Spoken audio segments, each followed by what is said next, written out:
Hey guys, I am in my barn.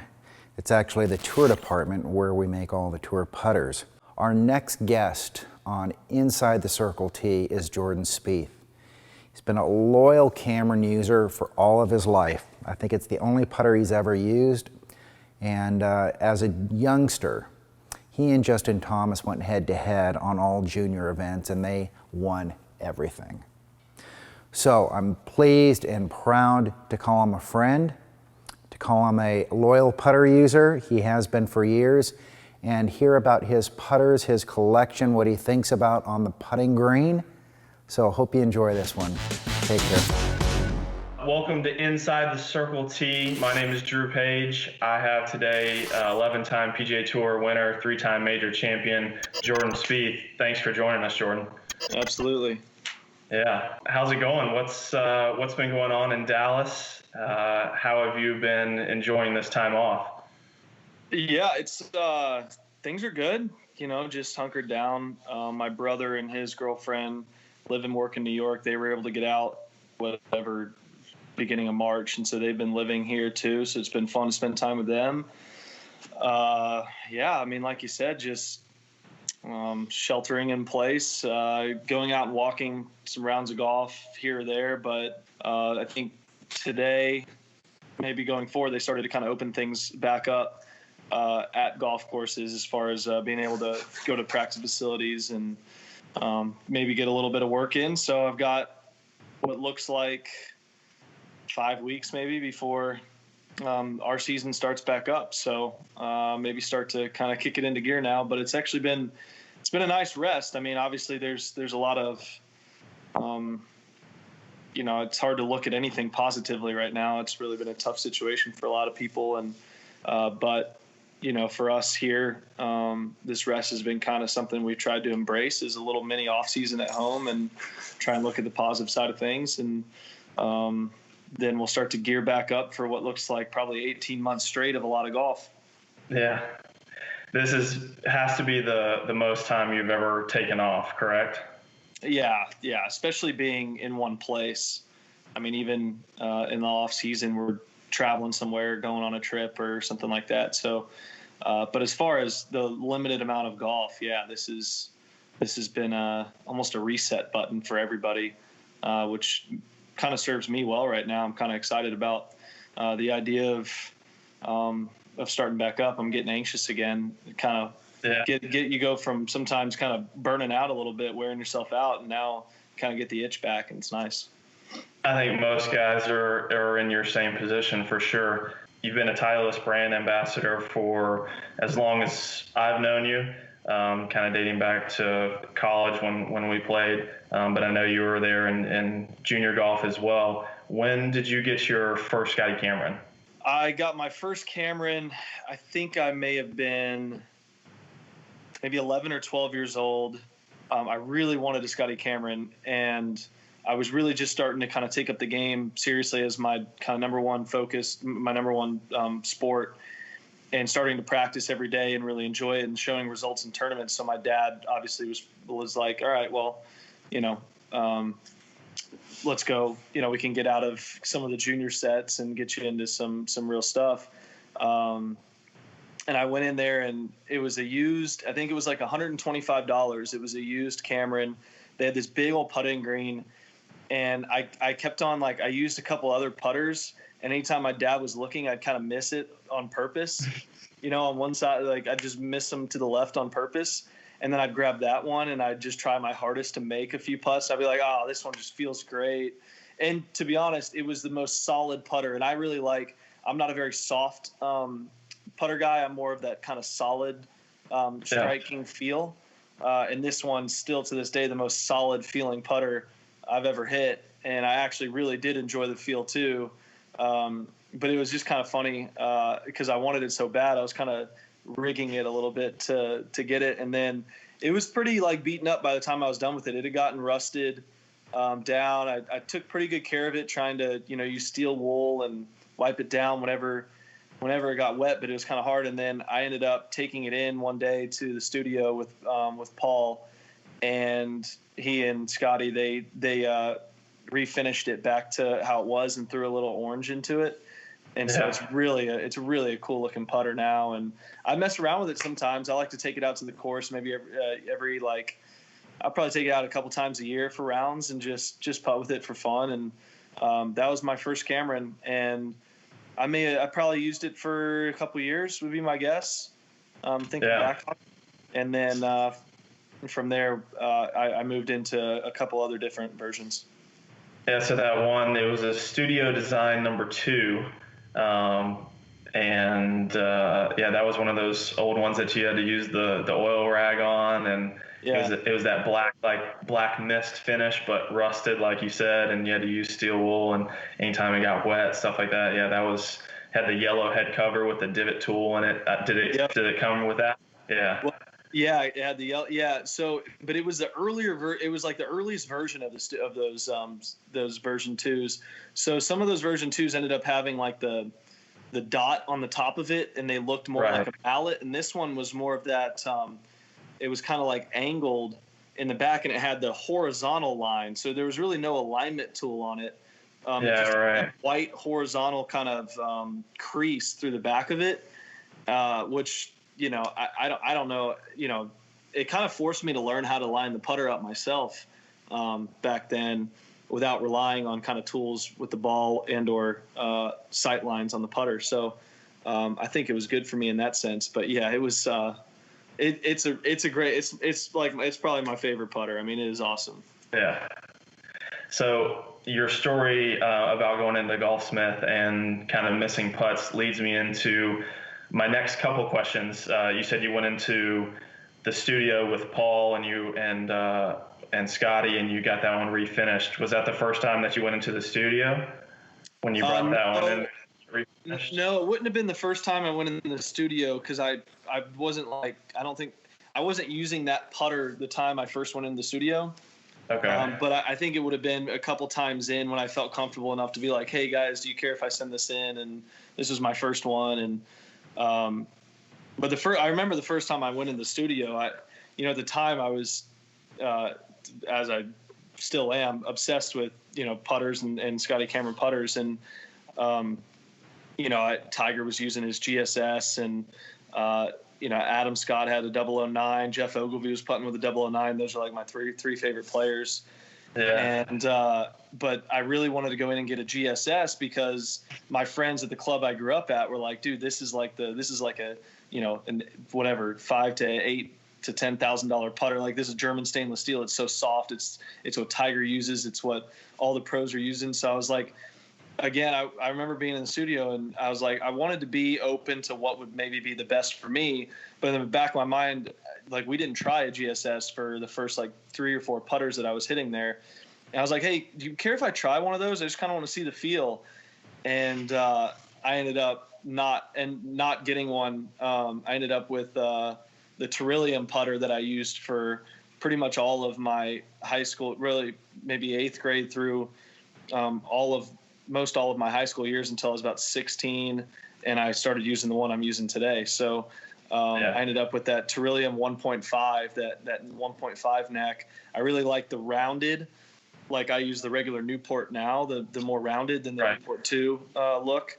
It was the 1.5 version with that neck. For whatever reason, it was helping me rotate the face a little bit better back then, and I just stroked it really nicely. And then that Trillium actually does have a pretty soft feel, so that was a significant change from the other putters I was using. Yeah, definitely. But I used that for a lot of my really where I started to really become a good putter and really a really good nationally recognized player through my junior golf years. That came from my first visit in the studio. Well, that's a pretty cool story there. I know. So I guess you would have used it junior career. You won 2 U.S. juniors with that putter.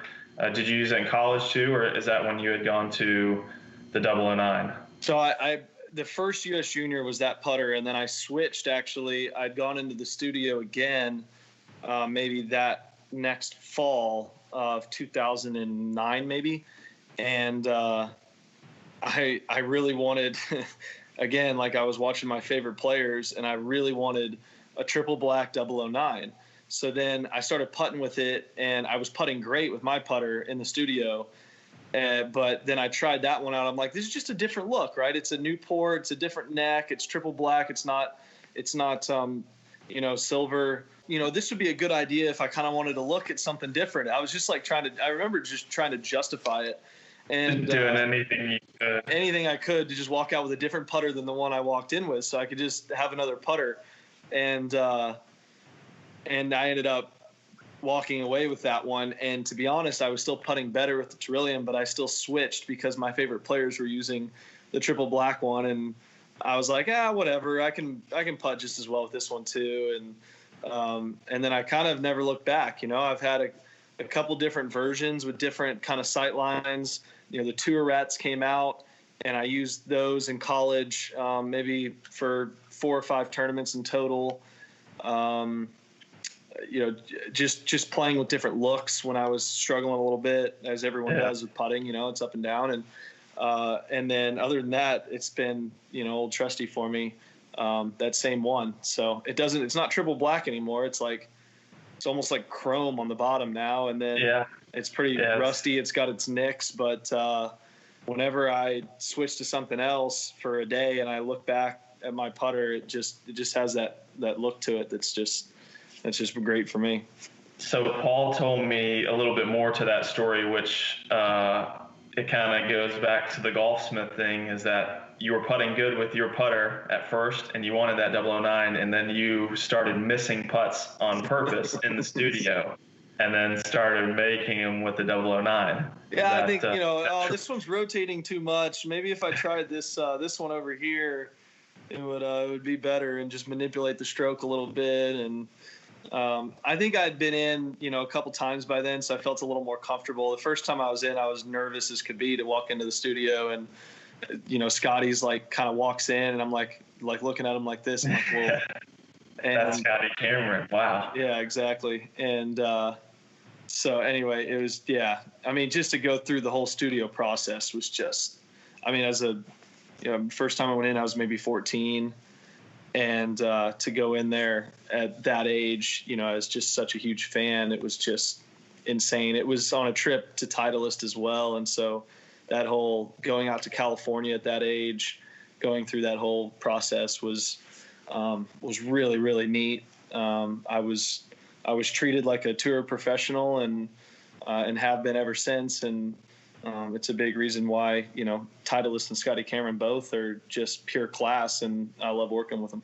Like you said, you were 14, and when you saw him for the first time, it's almost like this mythical creature, just because he's done so much for the game of golf and for putting and whatnot. I think every kid, including myself, thought that same way when you first met him. You're like, wow, this is Scotty Cameron. He's done all these great putters and really, like I said, just changed putting. Well, and I was such a nerd, not only for the putters but for the head covers. I still am, but oh yeah, it was trying to not picking the putter was great, but then I'd walk in and I'd be like, do you guys have any of those Tiffany and Company head covers? You have any of those extra ones? Just the ones that really was the ones that me and my buddies at the course I grew up at would just always talk about.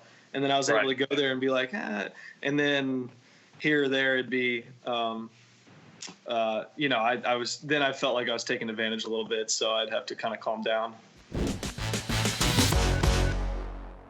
Andrew D. Filipio asks, what is your best advice for junior golfers looking to play in college? I would say don't worry about swing videos. Don't worry about how things look. I'd say trust a coach. Like Arnie says, swing your swing. The toughest thing you can get into nowadays is watching a lot of guys videoing every single swing they make on the range, and then you kind of forget the feel aspect of it and how to play golf.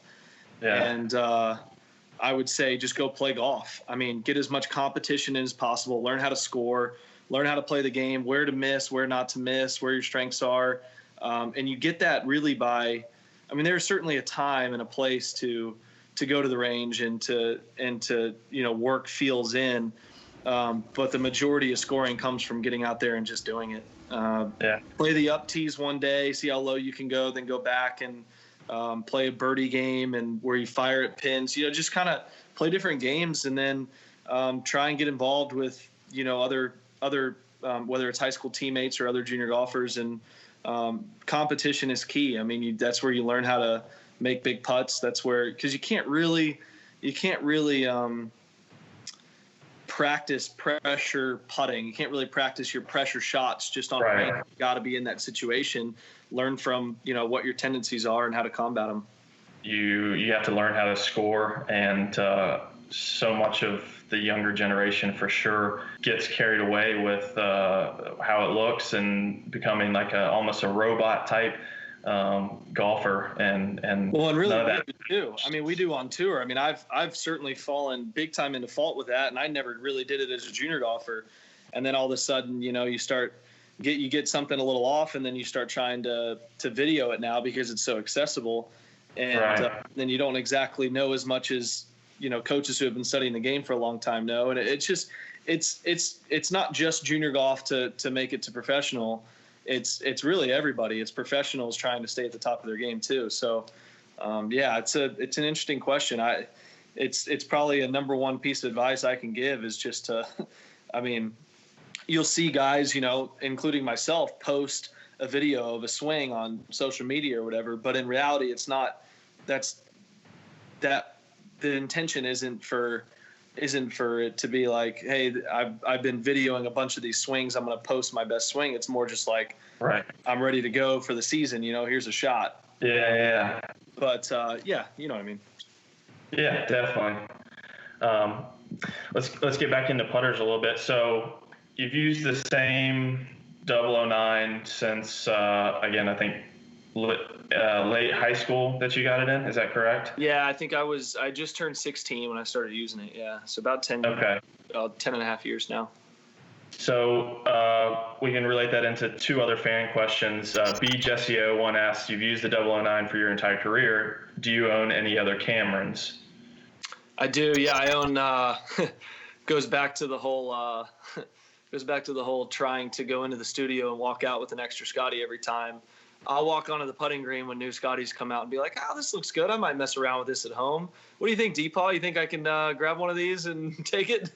And that's the benefit. That's certainly a perk of being on tour. But I would say if I put a number on it, I don't go out and there are guys who have a lot of putters because they actually change a lot. I think for the most part now, you guys know I'm probably not going to change putters very often, if ever. So I probably have a total of maybe 15 Camerons would be my guess. Yeah. I had a couple different mallet versions that I messed around with for a couple weeks on tour, like 2 or 3 years ago. I have the majority of them are backups to my 009. I've got just different paint, different stamps, stuff that are just every now and again, Paul will send something in and, or you'll come and you'll be like, hey, we're working on this cool little, stamp. This will make it just for a backup or whatever. So, they're downstairs and I like to mess around with them sometimes, but, I would say around that number, but that's probably low compared to a lot of other guys who have been with Cameron for a long time. You said you tested mallets, and I was going to ask another fan question here. Stefan O. Bruce asked, have you ever used a mallet? I did not know you had used a mallet, so tell us which ones you used. I used the one that Justin uses. The Futura X5. Yeah, so I had a triple black one of those, and then the silver version, and I used the silver one in the 2017 Players and then Byron Nelson back-to-back weeks. I just kind of hadn't been making much and just kind of wanted to give my putter a timeout and make it think about itself for a little bit. And then I picked up those and I missed the cut both weeks in a row. I went back to my putter and missed the playoff, got second by a shot in Colonial the next week. So it's back to working. So, so the mallet, the thing about the mallet, I was struggling with my alignment a lot. And so the mallet actually really helped with alignment, but it was such a different swing feel for me that, and a different feel when it struck the ball. It was so much softer that I just really struggled with speed control. I was fine inside of 8 feet with the mallet, but I had a tough go those weeks with kind of mid-range putting.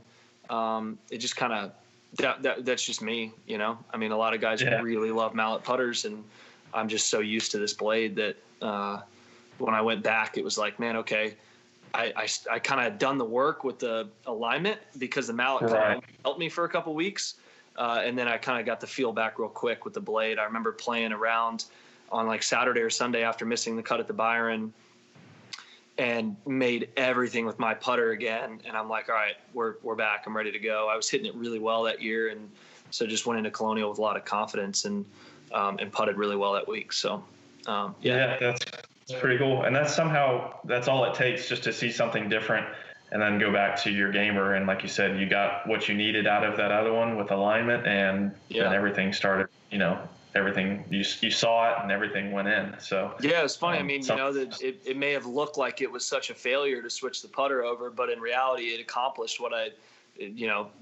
kind of needed to accomplish, and it actually helped me going forward through the rest of the season. Led to a really nice back half of that season.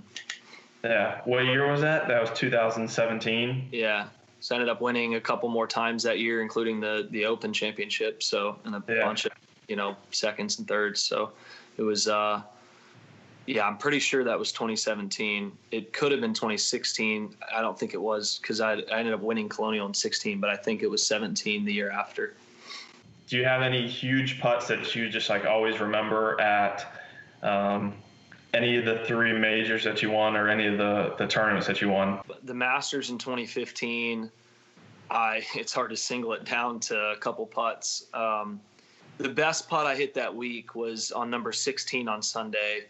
I had like a 4-shot lead at the time, but Justin Rose had hit it in to maybe 12 feet below the hole, and I had kind of double crossed one. I was back where Tiger chipped in from back in, what was it, 04, and and I hit it okay chip. It was maybe like 5 feet, but I left it above the hole, downhill left to right, where obviously if it misses, I'm going to have 5 feet again.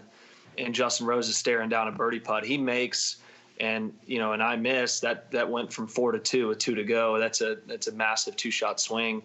And he just went around, I can't remember if it dove just low or right around the high side, but it almost went in. And I'd played a practice round with Tiger and Ben Crenshaw that Wednesday. And I watched Tiger hit putts on the backside of that green there. And I remember, it's just funny when you look back, because I remember watching him hit those, thinking to myself, man, it seems like it would be more downhill and less side hill. And that's actually breaking a lot and like diving off. Instead of it being more just like a straight downhill that just is a kind of sniping at the very end but catching speed. It actually was kind of almost, it wasn't catching, it was almost playing flat, if that makes sense. So it had more break than I thought. I just remember watching him being like, why is he hitting this putt? Sure enough, I end up having the same putt, and I go maybe half a cup higher than I wanted to when I was reading it, and just trusting it. And I just hit a pure putt, and it essentially won the tournament for me. I hit an awesome putt on number 10 on Sunday, I remember, for birdie, a really hard hole. But those are kind of that was the number 1 putt for me in that tournament that sealed the deal. I had a couple kind of clutch, like 4-footers, for birdies on 15 and, and some other holes. They're all important. Yeah, I mean, they all count for the same, but certainly that was just kind of a cool story about how that one went down. But then at the U.S. Open at Chambers, I was actually probably putting the best I've ever putted in my life there. That tournament got a lot of grief for its greens, but I just remember, I mean, I was stroking it, and I missed a lot of putts I thought were going in because they were bouncing or whatever. But ultimately, if you had the right speed control, you were starting the ball on line, you were still going to make more putts than anybody else. And I got to 16, hadn't looked at a scoreboard pretty much the whole day. We're in the second to last group. I was playing with Brennan Grace, and he hit one out of bounds on 16, and I hit a good 3-wood right where I needed to, up close to the green. But I hit a not so great chip. This pin was in this little back peninsula, and I didn't quite get it over the ridge. which it was a pretty easy pitch. So I was upset about that and thought this was going to be a kick-in birdie. You can birdie the 18th, and I can win this golf tournament. And then I'm left with, I had to start it maybe 2 feet or more outside the left edge. I saw like a brown patch that needed to roll around. Yeah. And I hit this putt that, as it's gliding, it goes kind of just a little up the ridge, and then it goes down and slides right pretty hard. And with about 5 feet to go, I start walking. I'm like, that's got a chance. I mean, there's more choice words going on, but I'm like, holy. And it just, I thought it was in the middle of the hole, and it almost actually kind of missed. It just fell in kind of the front lip. And it was just, I screamed. It was a loud roar. It was like it was probably the coolest putt I've ever hit. As far as, like a mid-range putt like that when it mattered most, which was awesome. And that was the key putt of that week for me. Yeah. And then I actually made a putt on 16 of St. Andrews that year that gave me a chance to win the Open from about, 40 feet, like snake. And it went into and then, so off of majors, and then at the British, obviously the eagle putt on 15, but the putt on 13 and putts on 13 and 14 for me were as big as that one. I mean, that one I was trying to coast up there and make birdie, but I had to make about a 7-footer for bogey and then about a 4-footer for birdie on the 2 holes prior when I was really struggling with my putting that day. I had 3-putted twice on the front 9, including some short ones. And then I made those 2. It gave me a little bit of kind of confidence. And then whatever it was, I don't even know how far it was, 45 feet, and then a 30-something footer on the next hole to take a 2-shot lead, 2 or 3-shot lead with, I guess it would have been 2 with 3 to go. Was massive. I mean, that was, So, I mean, the putter has been the front and center of major triumphs, and it's cool to reflect on those moments. 100%. Yeah. Lil Emo 19 asks, what is your most memorable moment in a major championship? Would it be putts, or is there something different? I mean, walking up the 18th of Augusta, knowing you've won the golf tournament before you even get to the green, that's at the time you're like sitting there going, we're not gonna, we're gonna stay focused. We're gonna finish this off. But walking up there, knowing that with kind of to a standing ovation there, and that being my dream as a kid, that's my favorite golf tournament in the world. And, I was 21, and to walk up to that stage and finish it off there was, I don't think I could ever top that. Chef Rob Maui asks, pizza or tacos? Tacos for me. Yeah. Tacos. Taco Tuesday. It's also we're doing Mexican Friday during quarantine, so it's taco day. Okay. All right. There you go. Jacob Davis _13 asks, best pre-round music. I go through like a range. Like I'm listening to something when I'm driving, then you go to the gym to warm up and stuff, and you're pumping yourself up, and then on the range you're kind of normally just trying to find a rhythm. So I mean, I'm all over the board, from like house music to some hip hop, like even like 90, even like hip hop barbecue. You go into like the early 2000s, late 90s hip hop, and then I'm also like Texas country. So I'm all over the board. It really just depends on what I'm doing. Like in a course of a day, even today, like I work out to something, but then I'll get in the car and drive, and I'm listening to a totally different genre. So all over the map. Yeah.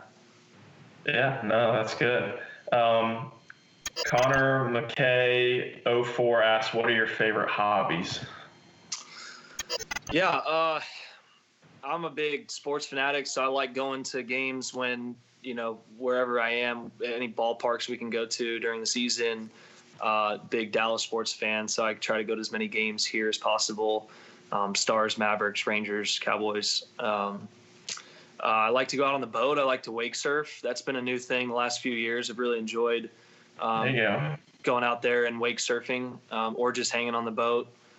We go all winter without doing it, and then about this time of the year is when the water's kind of warm enough now, and then so it takes we'll go twice in a week, and by the end of that second day, I'm kind of back to the level I finished at the year before. So yeah, I mean, I feel like, compared to videos I've seen of some people on it, I'm like a 10 handicap, but I feel, I drop the rope and stay on it for a while and go in and out and stuff, but I don't have any of the tricks. Like I'm not getting on it from the boat, which is probably my next goal. I want to be able to get into the wake from starting on the boat versus getting pulled up. I've never done that either. That's a good one. Yeah. But that just, because then it's just a lot easier. If you can get on and off the boat without using the rope, then you're never have to going stop around and find it, grabbing the person when they fall, and just cleaner. Yeah, 100%. PCMC88 asks, favorite golf course to play? My favorite golf course design is Augusta. I think I still learn more and different ways to play it every time I play it. But my favorite golf course to play has been Cypress Point.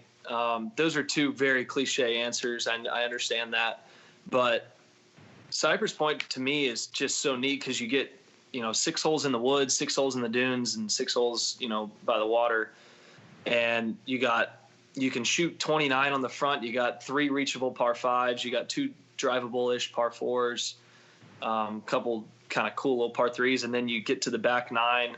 Well, I guess through 10 holes you can really get it going, and then after that you're kind of holding on for dear life if you get that wind off the water. So it's just beautiful. It lives up to the hype, and it's obviously received significant hype. But one of my other favorite golf courses in the world is Riviera. I love Riviera. I haven't won there. The best finish I've had is 3rd. We won the national championship there in college. I didn't individually though. I just haven't played it with a level of patience that it needs. It's really a diabolical golf course. It requires pretty much every single shot, and it does it without having to have the rough up. And there's no hazards. Water. There's only a ravine on one hole. There's no hazards, and it's still able to do that. It's just it's such a great track, and I don't know anyone who plays it who says otherwise.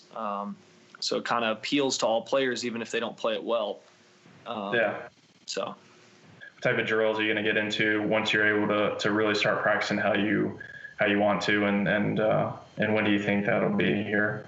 Yeah, I think it'll be soon. And then I just go through my same drills I've been going through for a while. So I have four setups around the hole, 4 feet to 9 feet.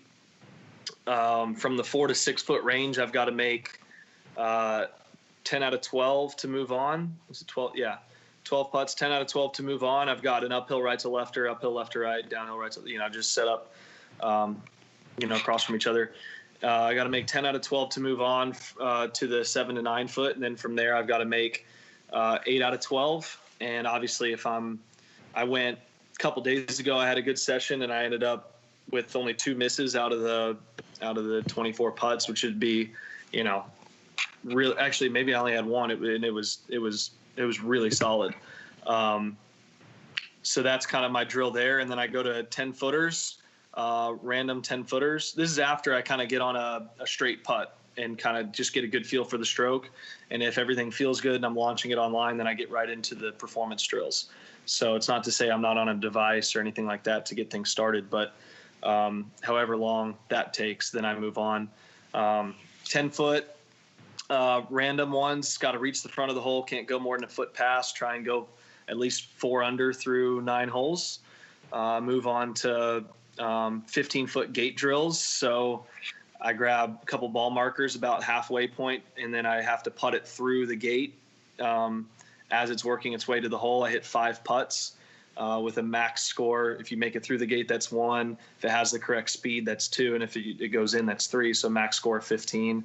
Got to score 10. Got to score 10 to move on. So that's a quick way of explaining it. But And then, then I'll end up doing a ladder speed drill. If I get if I'm on green speeds that are close to what we play, I'll dial in my speed control by doing a ladder drill, just kind of stepping it out as far as I can, by only letting it get past the original ball by a foot for the first like 30 feet. And then I give myself like a 3 feet of grace after that. Fan question is from Dylan Bizanco. He asks, what are the steps you take when reading greens, and when does that process begin? I don't have green reading drills. It's something that I feel has been pretty natural to me. I grew up on very grainy Bermuda, so I learned how to read grain, which is an advantage early on. But really in that 15-foot gate drill, there is a lot. You're just hitting random. Maybe you do like 5 or 6 putts of different, different types of putts. And there's a lot of reading that goes into that, because you have to put those gates in a certain section for when you start it. Right. And then you start to kind of figure out, okay, did I overread, underread that? What speed is required on this line? So there's a little bit of that involved. And obviously on the 10-footers, it's all read, because you're just hitting random 10-footers and trying to score. And then what the second was Dylan's question? What are the steps you take when reading greens, and when does that process begin? I'm guessing he's asking in tournament golf, or when you're just out playing. Oddly enough, like I'll start, if we have greens books, or even if we don't and I have information on it, I'll actually start looking while I'm walking up after my approach shot on what my putt's going to look like. I don't know if that's the impatience in me, or I just love to putt.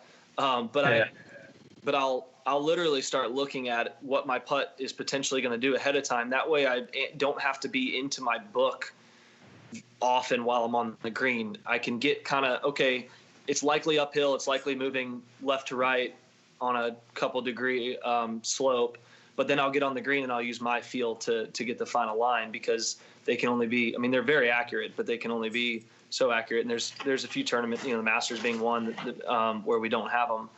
And then when I'm on the greens, I walk along the low side of the putt. I don't really ever go on the high side unless it's a distance putt. And I'll only go to the high side to see what the last half of the putt's doing from when it gets to its breaking point. But typically on a makeable putt, 15 feet and in, I'm on the low side.